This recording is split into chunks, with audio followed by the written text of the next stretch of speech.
I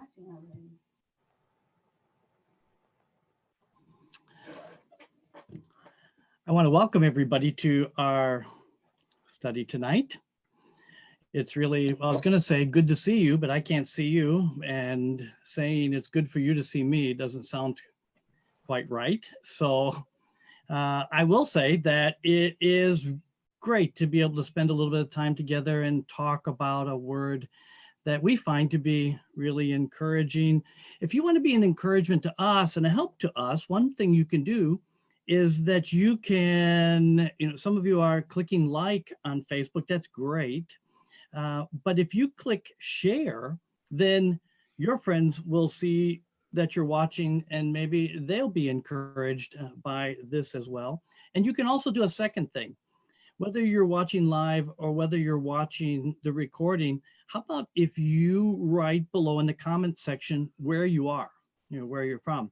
Because we know that some of you are from all over the United States and some are watching in Africa, some in Brazil. If you write where you're at, I think that'll be a huge encouragement to others who are watching to know that their brothers and sisters all over the country, all over the world are reaching out to them for encouragement and to encourage that they're staying strong during trying times and really interested in spiritual things. I've got Rick Ligon with us again tonight, and we are going to talk about our encouraging word, worship. Worship is a big part of our lives as Christians. With Sunday coming up tomorrow, a lot of us are thinking about it. Some of us aren't going to be able to assemble with our brothers and sisters in Christ. And so we're kind of wondering what's going on with that. We're not going to talk so much about that, but we want to talk about the heart of worship, the heart of worship. So Rick, why don't you help us understand some things about the heart of worship? And he's going to take us to John chapter 4, I think. Well, good evening, David. It's really good to be with you and with everybody on the broadcast. I think John 4 is probably the place we would naturally think of starting when we start talking about this important and encouraging word called worship. John 4 and verse 23 and 24 is where Jesus is having a conversation with the Samaritan woman, and he makes the observation that an hour is coming and now is when the true worshipers will worship the Father in spirit and truth. For such people, the Father seeks to be his worshipers. God is spirit, and those who worship him must worship in spirit and truth. Now, this passage tells us a number of things about worship. It, of course, immediately affirms the obvious, which is what is the object of our worship? The object of our worship, of course, is God. But what I find especially interesting about this verse is that this passage not only tells us that we're supposed to worship God, but this passage is saying that God is actually looking for people who worship him. He's actually looking for worshipers. And we're going to get back to that concept in just a few minutes. But I think it's important that we also realize, especially in the situation that we're presently in,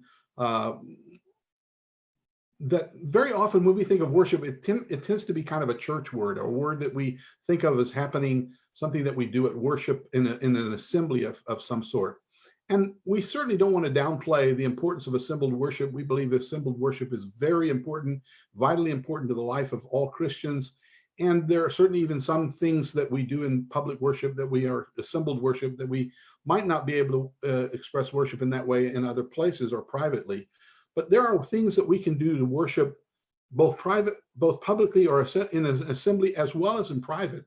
And we need to understand that. For example, listening to and meditating on the word of God. That's certainly something that can be done in an assembly. 1 Corinthians 14 teaches that. But it's interesting to me that the blessed man, for example, in Psalm chapter 1, his delight is in the law of the Lord, and in his law he meditates night and day, or day and night. This is something that we don't just do on the first day of the week. It's something that we can do day and night. It's always appropriate to honor God by listening to his word and meditating on his word. We also, though, can express worship to God by singing, and we can sing the praises of God. That's something we can certainly do in an assembly. Passages like Ephesians 5:19 and Colossians 3 teach us that. But there are also things, those passages are not limited to the assembly, and they're passages that make it clear that we can do that when we're just a few of us, like Paul and Silas did in Acts chapter 16. And James chapter 1 talks about the idea that if anyone is cheerful, let him sing praises to God. That verse also, by the way, goes on and talks yet about another way in which we express worship, and that is through prayer. Praying is something that we can do, and we can do at all times. In fact, the scriptures actually teach us in 1 Thessalonians chapter 5 and verse 16 and 17 that we're to rejoice always and that we're to pray without ceasing. It's always appropriate to pray. And so these are ways in which we express worship to God. Certainly we can do them collectively in an assembly, but we're not limited to doing them in an assembly. We can actually do them when we're with just a small group or when we're even all by ourselves. And the thing that's so important to recognize is that God is looking for people who will worship him like this. David? Well, Rick, I think a lot of people who are listening know that we worked together in Slovakia, and we had a finished basement in a house that we shared. And you and I would go down and clean the church building. You remember that? I remember that fondly. And what'd we do? Well, while we were cleaning, we would sing together. Yes. And I think the house upstairs was hearing us sing, and nobody told us, hey, you have to sing, or you're in a church building or something, you gotta sing. We were singing because we were just drawn to expressing our hearts, the greatness of God and the blessing of the things he was able to do. It just seemed natural, didn't it, David? It just seemed like the right thing to do, and that's what we did. Yeah, that's exactly. And I think that's the heart of worship. Psalm 29 and verse 2, give unto the Lord the glory due his name. Worship the Lord in the beauty of holiness. There's this beauty of holiness that draws us to God, and he's just due our praise, and we feel that in our hearts. Later, Psalm 95 verse 6, oh, come, let us worship and bow down. Let us kneel before the Lord our maker. God has made us, and when we start thinking about that, it's just this awesome thing that God has done and that he has given to us. And so later in that the Psalm 96 verse 9, oh, worship the Lord in the beauty of holiness. There's that beauty word again. There's something beautiful about tremble before him all the earth. There is this amazing thing about God, and when we start to realize that, when we're drawn to that, we're drawn to him, and nobody has to shove us to our knees. Nobody has to command us. We come to God, we say, what do you like? And he says, I love it when you sing to me. And we go, oh, I'll do that. I love it when you pray to me. We say, oh, I want to do that. I love it when you share my word, and when you glorify me through the reading of it. We say, oh, I want to do that. And so we're drawn to those things because of who he is, and because we have him in our heart. In some ways, I think that kind of gets to the John 4:24, that God is spirit, and those who worship him must worship in spirit and in truth. We're wanting to show our spirit to God, and worshiping him in spirit and in truth, again, isn't, as you said, contained in a church building. We certainly do it there, but our spirit goes outside the church building, and so worship comes outside of the church building with us too. And I don't know how it can't help but spill out of us and in the things that we do in life. Rick? That's exactly so. It seems to me, as we think about that the more time we spend meditating on God and on the glorious work that he has done, the glorious things he's done, the more we just feel almost compelled and driven to worship. It's not like we have to be forced. It's something that comes out of us naturally. And so that's a very, very important aspect of our worship, that it's just sort of natural, and it's not something that's forced. People who are true worshipers are people who are not just looking for opportunities to worship, but they're actually making opportunities to worship. They're trying to worship on a regular basis. You were going to talk about, I think, Hebrews chapter 4 and verse 16 as well.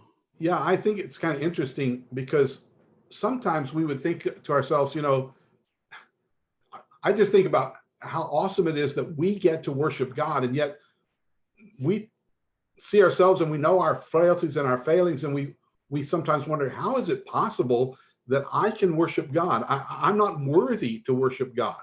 And the reality is that that's the truth. None of us really are worthy to worship God. But what God has done for us is he's made a way for us to worship. And of course, through Jesus Christ and what he has done for us on the cross, we now not only get to worship God, but we can do that with great confidence of his interest in our worship and his acceptance of our worship. In Hebrews chapter 4 and verse 16, the Hebrew writer says, therefore, let us draw near with confidence to the throne of grace so that we may receive mercy and find grace to help in the time of need. We can come before God confidently because of what Jesus did, not because we're worthy or because we've done something great that has brought us into the presence of God, but because of what Christ has done for us. I want to talk about that for just a minute because if God asks us or welcomes our worship, it kind of sounds like he's some kind of egomaniac, or that, you know, he's kind of stuck on himself and, hey, you know, tell me how great I am or something like that. And that's not what's happening at all. Here, think about this for just a minute. So what if I, David, I go up to, you know, I have a chance to talk to Michael Jordan, and I go up to him and I say, hey, you're a really good basketball player. I think Michael Jordan would say, thanks, but who are you? It's not the same as him getting MVP or into the Hall of Fame or something like that, because people who know about basketball, people who are somebody, are saying to him, you're great. For me to say you're great is like, well, do you know about basketball? Not really. Do you play basketball? I mean, I've shot a few hoops in the backyard, you know. So my praise of him is not very meaningful. So now think about God for just a minute. So God says to us, I welcome you to talk to me about me, about what you think of me.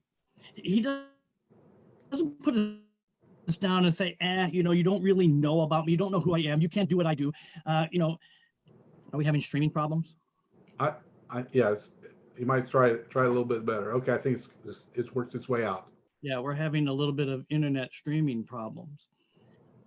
But, you know, God doesn't put us down and say, you don't know me. You don't know who I am. You don't have anything worthwhile for me to say. In fact, he comes to us and he says, I'll work in your life. You tell me what you think of that.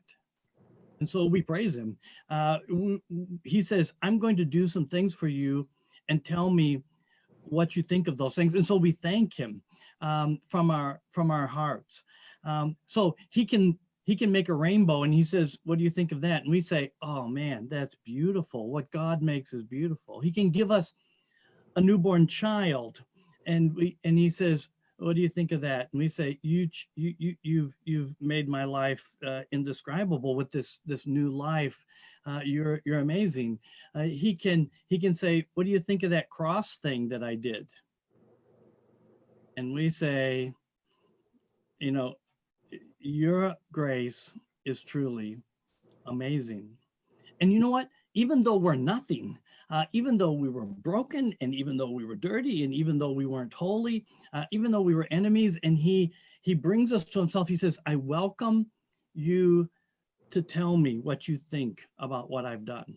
Doesn't put us down like Michael Jordan might and say, you don't know anything about this. He says, and then he says, and tell me what more I can do. It's an amazing thing. Worship is an amazing thing that we are unworthy. God is worthy of all worship, but we're unworthy to give it, and yet he welcomes it. And then he says, what more can I do? That's good. I think of the passage in Philippians chapter 4 and verse 6, be anxious for nothing, but in everything by prayer and supplication with thanksgiving, let your requests be made known to God. He wants to hear from us. Yep.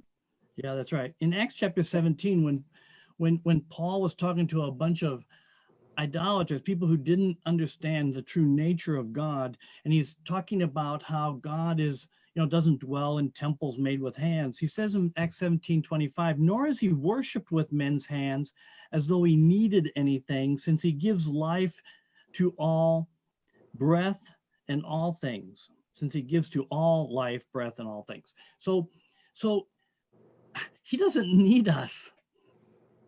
There's nothing that we can really do.